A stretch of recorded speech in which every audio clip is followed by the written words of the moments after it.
वृद्धि नियंत्रक plant growth regulators जी, ये ज़्यादातर उन किस्मों के लिए रिकमेंडेड है, जैसे हमारी WH1270 है, DBW 303 है, DBW 187 है, DBW 327 है, जो करनाल वाली गेहूं की किस्में निकाली हुई है ज़्यादा खाद पानी के लिए। ज़्यादा खाद पानी का मतलब अक्टूबर के आखिरी सप्ताह में आपने बिजाई करी है, नवंबर के पहले सप्ताह में बिजाई करी है। खाद एक बैग DAP की बजाय 1.5 बैग DAP आपने दिया है, एक बैग यूरिया का आपने नीचे डाला है, 10 किलो जिंक सल्फेट प्रति एकड़ नीचे डाली है, और ऊपर से 2-2.5 बैग आपने यूरिया के इस्तेमाल करने हैं। 2-4 ट्राली आपने गोबर की खाद भी डाल रखी है, मतलब आपने प्रति एकड़ खाद का इस्तेमाल 1.5 किया है सामान्य गेहूं की बजाय। तो ज्यादा खाद पानी देने से गेहूं की बढ़वार अच्छी होती है, बढ़वार अच्छी होगी तो ज्यादा पौधा नरम हो जाएगा, नरम होगा तो गिरने की संभावना रहती है। उसको कंट्रोल करने के लिए हरियाणा कृषि विश्वविद्यालय ने पिछले साल एक दो जो है सच्चे क्रियाएं जो है सिफारिश की हैं, उनके अंदर पहला है क्लोरमिक्वाट के नाम से, जो लियोसिन के नाम से आता है, 0.2%। 0.2% सोल्यूशन का बताता हूँ, उसके ऊपर तो लिखा हुआ कुछ भी हो, 0.2% का मतलब 2 मिलीलीटर दवाई 1 लीटर पानी में। अगर आपने 200 लीटर पानी प्रति एकड़ इस्तेमाल करना है तो 400 मिलीलीटर दवाई जो है आपकी क्लोरमिक्वाट या लियोसिन की होगी। उसके अंदर साथ मिलाने के लिए क्या चीज है, उसमें साथ मिलाने के लिए टेबुकोनाजोल, जो 0.1%, मतलब 1 ml दवाई 1 लीटर पानी में, 200 लीटर पानी डालना है तो 200 ml दवाई होगी, ये इसमें टैंक मिक्स कर देनी है। दोनों को मिला के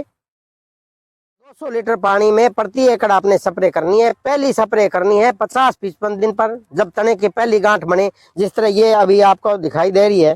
ये जो क्रॉप है 60 दिन के आसपास है, इससे 5-4 दिन पहले हमने इसमें स्प्रे करी है उसकी लियोसिन की। तो लियोसिन की स्प्रे उन्हीं में करें जहां आपको यूं लगे कि बढ़वार बहुत ज्यादा अच्छी होगी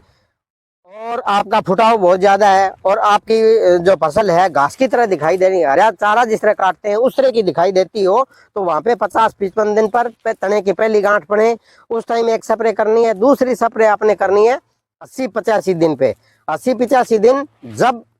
झंडा पत्ता ऊपर वाला निकलता है, जो जिसमें बाल जो है गाभे में आ जाती है, बाल निकलने वाली हो, उस टाइम 80-85 दिन पे करनी है। इन 2 स्प्रे करने का क्या फायदा होगा भाई, आपने लियोसिन है ये बढ़वार को रोकती है, टेबुकोनाजोल है वो उसमें टैंक मिक्स कर दी, वो कोई बीमारी नहीं आने देगी। तो दोनों तरह की मिलने से जो तना गेहूं का है अंदर से 2 होलो थोथा होता है, उस तने के अंदर धागे बन के पूरा भर जाता है, तना भर के मजबूत हो जाएगा बांस की तरह, तो वो गिरेगा नहीं तो आपकी पैदावार ज्यादा होगी।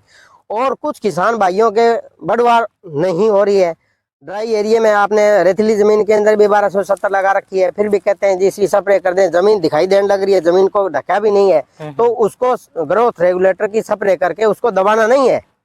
ये सिर्फ और सिर्फ उन्हीं किसानों के लिए है जहां ज्यादा खाद पानी आपने दिया है और उसकी बढ़वार जो है एक्स्ट्रा हो रही है, ज्यादा सॉफ्ट हो गया, पूरा घास की तरह दिखाई देने लग रहा है, तो वहां स्प्रे करके इसको बढ़वार को थोड़ा सा रोकोगे, 8-10 सेंटीमीटर इसका कद घट जाएगा। रेतीली जमीन के अंदर भी 1270 लगा रखी है, फिर भी कहते हैं जी इसकी स्प्रे कर दें, जमीन दिखाई देने लग रही है, जमीन को ढका भी नहीं है, तो उसको ग्रोथ रेगुलेटर की स्प्रे करके उसको दबाना नहीं है। ये सिर्फ और सिर्फ उन्हीं किसानों के लिए है जहां ज्यादा खाद पानी आपने दिया है और उसकी बढ़वार जो है एक्स्ट्रा हो रही है, ज्यादा सॉफ्ट हो गया, पूरा घास की तरह दिखाई देने लग रहा है, तो वहां स्प्रे करके इसको बढ़वार को थोड़ा सा रोकोगे, 8-10 सेंटीमीटर इसका कद घट जाएगा, घास की तरह दिखाई देने लग रहा है, तो वहां स्प्रे करके इसको बढ़वार को थोड़ा सा रोकोगे, 8-10 सेंटीमीटर इसका कद घट जाएगा, तो मजबूत